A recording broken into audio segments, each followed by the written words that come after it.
you are an entrepreneur, a professional, a speaker, or a coach, and although you've come a long way, it's time for you to take it to the next level. We've got you. This is the Author to Authority podcast. We'll help you use authority and influencer marketing to build your business stronger and faster by publishing a book. You'll hear from guests that are thought leaders in sales, marketing, networking, communication, social media, promotion, and business leadership. Let's do it. This is the Author to Authority podcast. And now your host, the extraordinary word ninja, Kim Thompson-Pinder. Welcome to the Author to Authority podcast. And today, if you've ever wondered how do you get publicity as an entrepreneur, A, is it even possible? B, how do you get the right one? And C, can you actually do it? Well, then you are at the right place. I want to welcome Jill Lublin to the show. She is a 25 plus year media magnate. She's a world-renowned publicity expert, international speaker, and 4 times best-selling author. Jill has made thousands of stage appearances alongside celebrities such as Tony Robbins and Jack Canfield. She has worked with over 100,000 clients, implementing her signature formula for getting media attention, creating next-level visibility in the marketplace that results in boosted sales. Welcome to the show, Jill. Thank you so much. I'm delighted to be here. So I'm just going to ask you like the really obvious question just to get started. Let's just dive into it. Can you get publicity as an entrepreneur? Oh my gosh.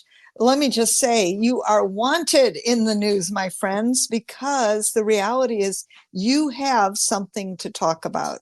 You are experts, and guess what the media needs? Experts, just like you, to quote, to feature, to write about, to put in the news, whether it be radio, TV, blogs, and podcasts. All the world is your oyster. And in fact, it's easier than it's ever been before. Wow. Well, that is very good news, because I've always heard that it's very hard to actually get into it in the first place. No, it's different now because you can control it. And the truth is there's even more media like podcasts that actually make getting in media much simpler than it's been before.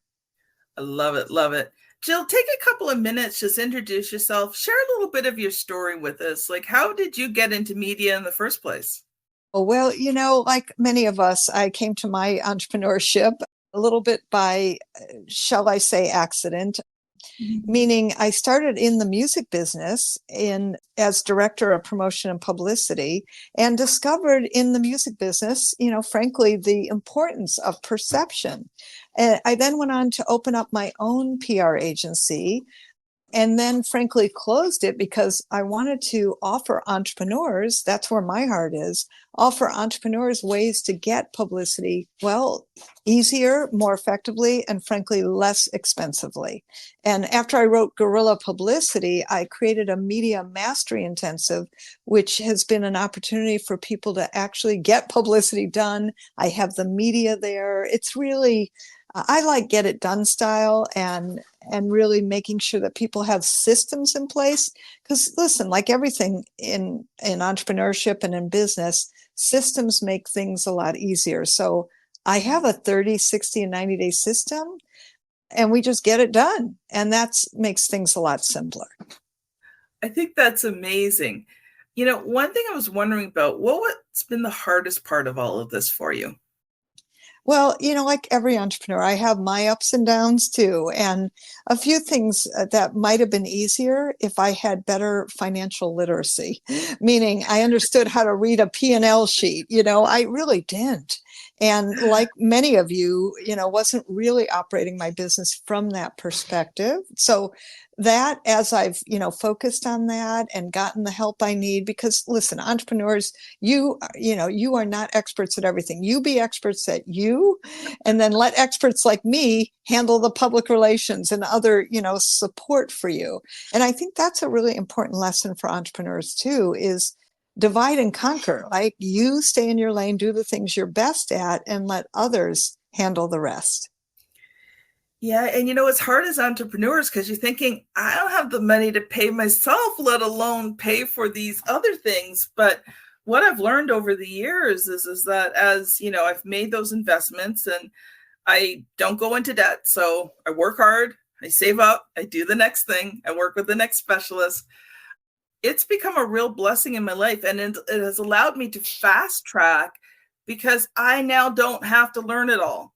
I just have to Yes. save up enough money to work with the person who does. Right. And to be, shall we say, guided and instructed. And I think this is an entrepreneur trap that you feel like you need or must do it all. And absolutely, I'm going to say, don't.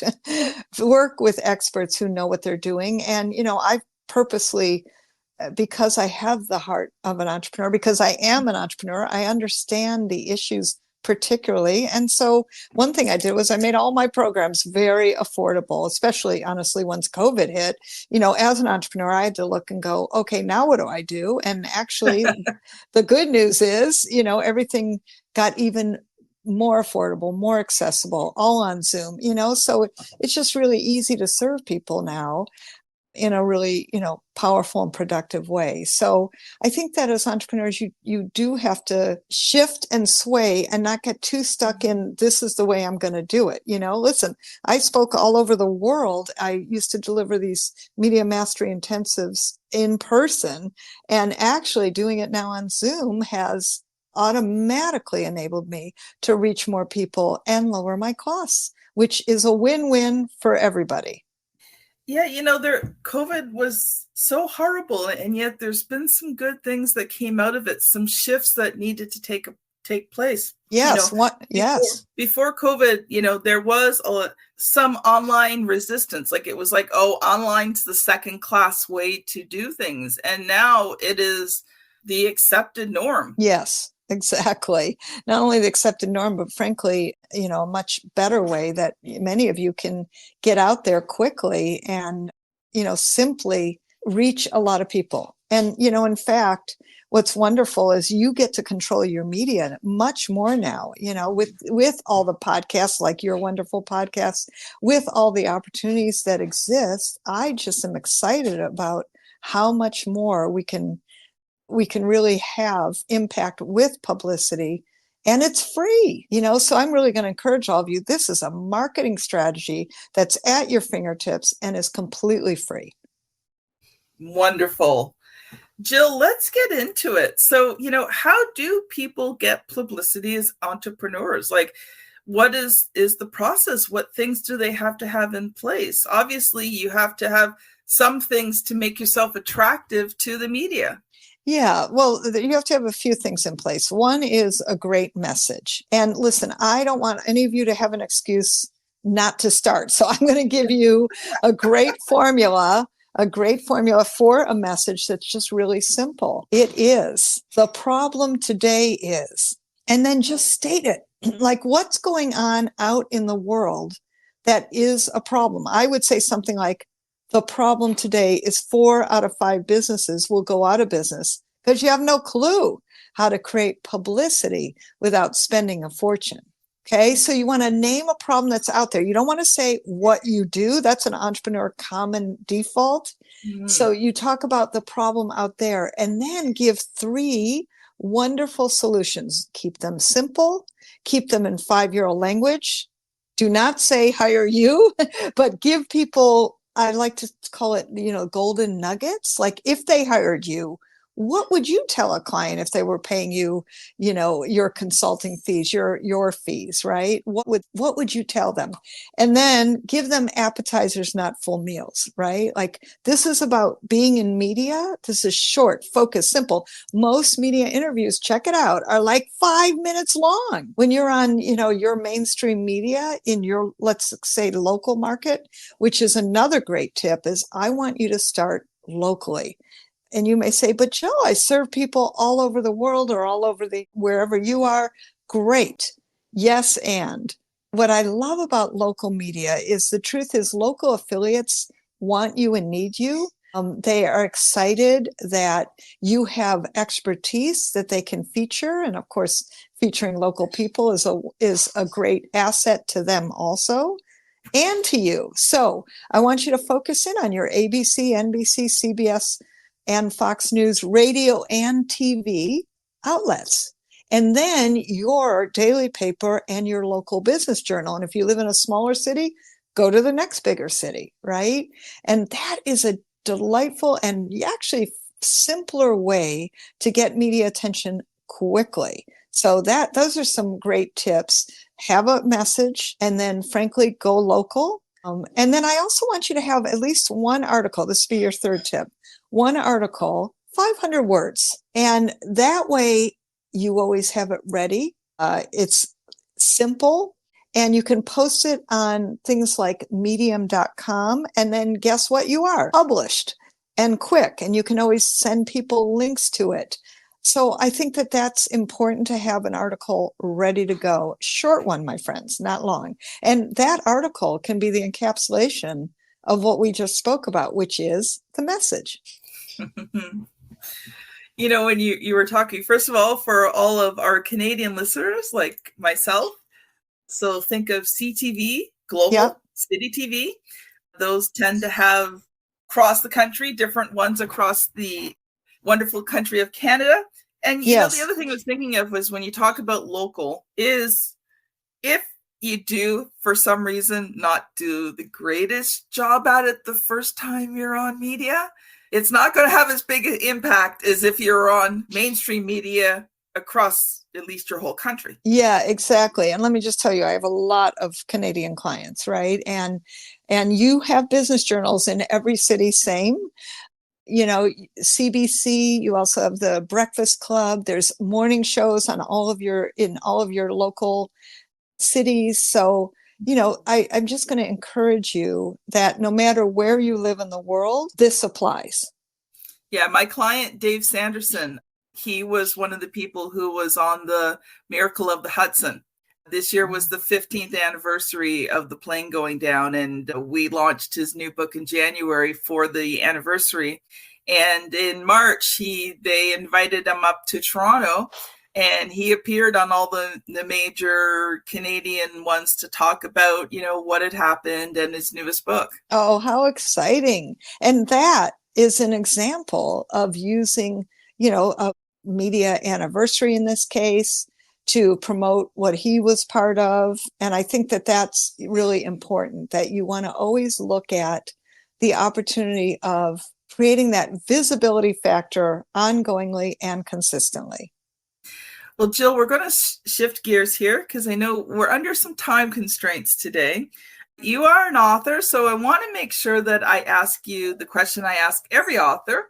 But first, I would love for you to just take a minute or two and introduce us to your books. Oh, thank you. Well, here are my lovely books. Notice, by the way, they are, yes, on a shelf right behind me, because when you're promoting something, whether you're an author or a product or a service or consulting, we want to know who you are. So make sure that your backgrounds actually show that, including, you know, you could create a Canva background, just whatever you can do to make sure that people know what you do is actually important. So my first book, really a flagship book, is Guerrilla Publicity. We're actually in our third edition, and we've sold over 85,000 doing exactly what I've been helping you to do today, which is publicity has been the way for guerrilla publicity to create its mark. Then I came out with Get Noticed, Get Referrals on McGraw-Hill, as well as Networking Magic. And my latest book, The Profit of Kindness, is really about creating kindness in the marketplace, what to do, how to do it appropriately. And remember that kind companies get great publicity. And to that end, I also run a kindness circle every single month, and we're happy to give the link away about that too. It's completely free. It's funny you talk about kindness. I was just in the pharmacy before getting on the call here, and they had this poster that said, "Human kind, not human mean." Nice. I loved it. I thought that is so cool. I love it. Well, Jill, I'm going to ask you the question that I ask every author who comes on the show. Are you ready? I'm ready. Okay. What was the good, the bad, and the ugly about writing, editing, and publishing that first book? With guerrilla publicity. Well, first of all, I want to tell you, I walked my talk. I got help. I got writing help because here's the thing. I love serving people with finding message, and in my media mastery intensives and in my speaking, wonderful. Writing a book, honestly, it's a non-revenue generating activity. Now it generates revenue once you're done with it, but I really believe in getting help, getting it done, and frankly, doing it the simplest way possible. So I would tell you that I was so excited when the book arrived. And I remember feeling like a chick, when they break out of an eggshell, peck, peck, peck, peck, peck, and then they fall on their face, by the way, and they're not actually that cute or that fuzzy. And, here's the truth. You just keep going, right? I mean, listen, at my first book signing at Barnes & Noble, I remember going in and seeing my poster with my face really big in the front advertising the event. And I'm like, oh, that's me, And listen, I'm in publicity and I still feel those nerves occasionally, but I've just learned how to manage it.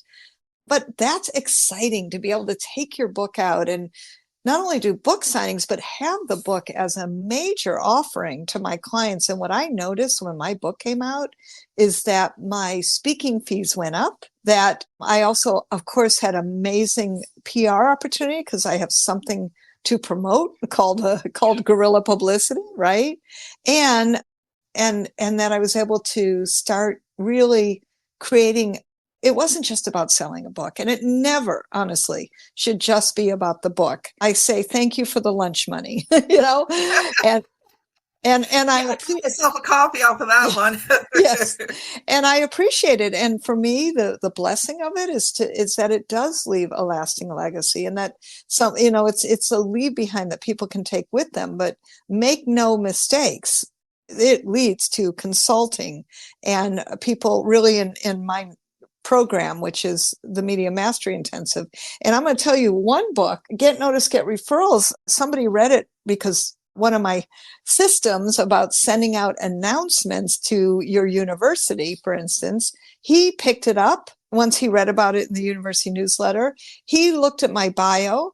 He said, Jill, I see you're a consultant and we, as a shoe company, we really need some help. And that was a $6,000 VIP day. Now, that's good business out of a $20 book, right? That's what I'm talking about. It must lead to something, unless you're a trust fund baby and you're good and you don't need anything else, in which case, go for it. Yeah, let's make our books work for us. And I think that that's really important. But I am so blessed to have books. It definitely created my career and has been a wonderful way to serve people with a lasting legacy. Love it. Love it, Jill. Well, we have time for one final thought from you. And then you said you had a freebie for us today. Absolutely. Well, let me give the freebie first, which is the opportunity for a publicity action guide. So even more than what we've done here today is outlined in an action guide with simple publicity tips that you can implement immediately. So you're going to love it. And on top of that, in the free gift, there's a free publicity masterclass with me. So we are on Zoom live and interactive, and you get to ask me questions, and I'm going to pour some great publicity content into you. So to get that gift, go to publicitycrashcourse.com/free gift. And of course, it will be in the show notes too. publicitycrashcourse.com/free gift. The message I want to leave you with is that your message matters. What you do in the world as an entrepreneur, as an authority, you, I'm sure, want to be a contributor and leave lasting effects. Publicity helps you do that because it monetizes you, it multiplies you, and it magnetizes you. And it magnetizes your clients and referrals and business to you. So that's exciting, my friends. And I just look forward to seeing all of you in the news, and let me know if I can help you in any way. Thank you so much, Jill. It's been an honor and a pleasure having you on the show today. Audience, it's that time again. Where do you go to next? I'm going to direct you to episode 491, Elevate Your Brand with Video Podcasting. If you're on YouTube, you know the routine. My daughter has placed the thumbnail on the screen somewhere here for you to click on. If you're on your favorite podcast app, just scan, get that finger going and scan on back. I want to encourage you today to just take Jill's advice and get yourself out there. Take advantage of the media and let it help you instead of you always watching it. Have a great day, everyone, and we will see you on the very next episode. Bye now. You've been listening to the Author to Authority podcast. The extraordinary word ninja, Kim Thompson Pinder, has helped over 200 entrepreneurs, professionals, speakers, and coaches write and publish their books that have become incredible marketing tools for their business. And many of those have gone on to become Amazon best-selling authors and have used their books to land high-level clients and get on big stages. We hope you've enjoyed the show. Make sure to like, rate, and review. And we'll be back soon. But in the meantime, hit the website at www.authortoauthoritypodcast.com. See you next time.